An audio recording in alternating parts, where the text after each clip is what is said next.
Olá, hoje a gente vai mergulhar numa conexão que, olha, é fascinante.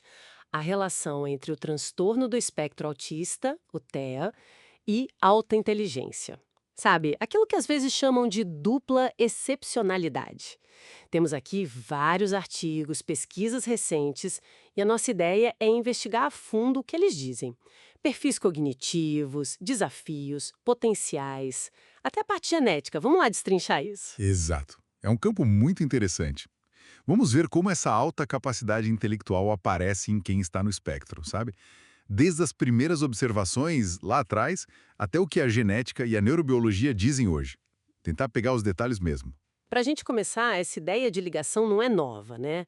Uma das fontes até cita o Kenner, lá nos anos 40, que já notava que crianças autistas muitas vezes vinham de famílias, assim, percebidas como altamente inteligentes, com mais estudo e tal. Sim, essa observação demográfica foi confirmada depois. Mas o que é muito intrigante é o perfil cognitivo que aparece. Vários estudos, tem um bem grande, com mais de 1.000 jovens, apontam para um padrão que se repete em quem tem TEA e alta inteligência. Que padrão seria esse? É uma compreensão verbal muito forte, sabe? A habilidade com palavras, conceitos. Só que, ao mesmo tempo, uma velocidade de processamento, que é a rapidez para lidar com informação visual mais simples, bem mais baixa. Bem mais baixa mesmo. Ah, interessante. E isso é diferente, né, do perfil que a gente costuma ver em pessoas superdotadas sem o TEA, que tende a ser mais equilibrado nesses pontos. Entendi. Quer dizer, essa diferença grande entre a compreensão verbal e a velocidade de processamento, ela parece ser mais que só uma característica, né? É tipo um sinalizador. Exatamente. Tem pesquisa, uma pré-publicada no Major Live, que sugere que essa discrepância até se correlaciona com o risco genético para o autismo na população geral, não só em quem já tem o diagnóstico. Nossa, e isso já puxa o gancho da genética, então. Puxa direto. As fontes são bem claras nisso. Tanto a inteligência, o QI, quanto ao autismo tem um componente genético muito forte. Herdabilidade alta na casa dos 80% para ambos, mais ou menos. 80% é bastante. Muito. E os estudos de associação genômica ampla, o GWAS, eles encontraram sobreposições. Quer dizer, genes que estão ligados a indicadores de inteligência, tipo anos de escolaridade, parecem também estar envolvidos em processos biológicos que a gente sabe que podem ser afetados no autismo, Como que é, por exemplo? como a migração dos neurônios durante o desenvolvimento do cérebro. Então, existe sim uma correlação genética importante aí. Uhum. E aqui a coisa fica mais complexa ainda, né? Porque uma pesquisa lá do King's College London descobriu algo meio paradoxal. Sim, é bem isso. Que autistas com QI mais alto, que conseguem compensar ou, tipo, mascarar as dificuldades sociais para se adaptar, eles acabam relatando mais ansiedade. É como se tivesse um custo, né? Um preço por essa adaptação social toda. Exatamente. Um custo emocional, psicológico, e essa complexidade não para por aí. Tem um estudo grande da Universidade de Iowa, acho que o maior estudo genético sobre o tema, Certo. que trouxe um alerta bem sério. A combinação de autismo com alta capacidade cognitiva parece aumentar o risco de ideação suicida. Nossa, isso é pesado. É muito sério. Eles compararam pessoas duplamente excepcionais, os 2E, com pessoas não autistas de QI parecido.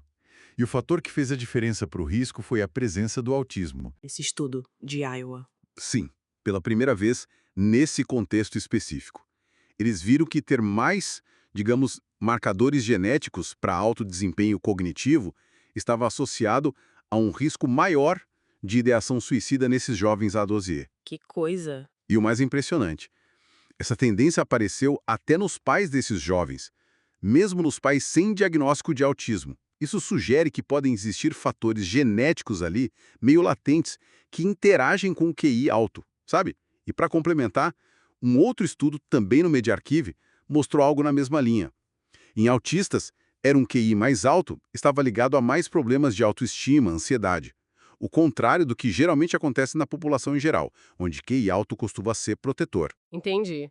Quer dizer, a inteligência alta, que a gente pensa como vantagem, pode trazer desafios bem específicos e sérios nesse contexto. Mas assim, nem tudo é desafio, né?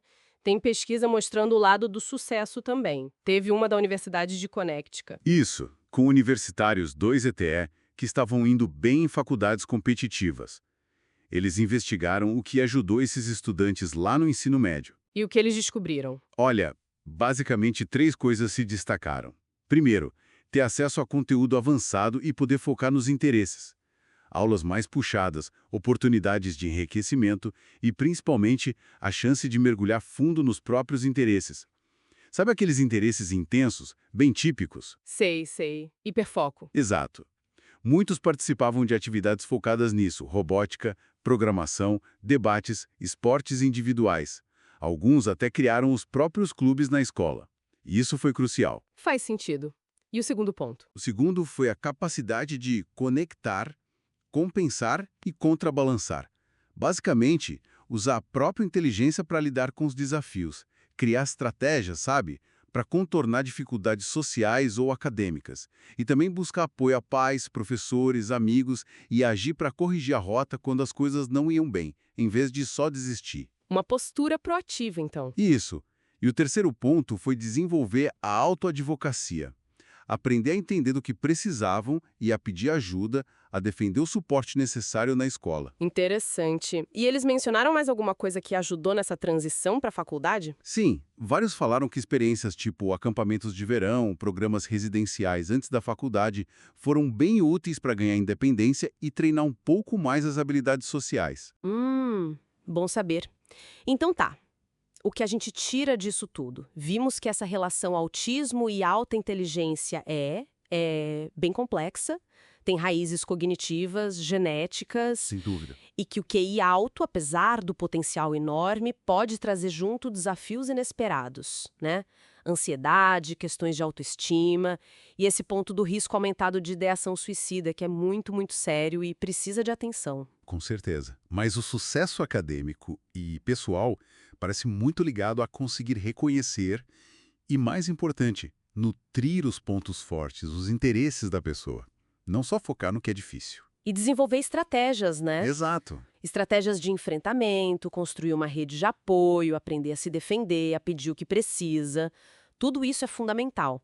A identificação cedo e um suporte que olhe tanto para os talentos quanto para as necessidades, isso faz toda a diferença. O que levanta uma questão importante para a gente pensar, né? Como que os sistemas, a escola, a sociedade, como a gente pode ficar melhor em identificar e, mais que isso, cultivar ativamente os talentos únicos desses estudantes 2 vezes excepcionais, garantindo que a força deles não acabe escondendo onde eles precisam de apoio. Fica aí a reflexão.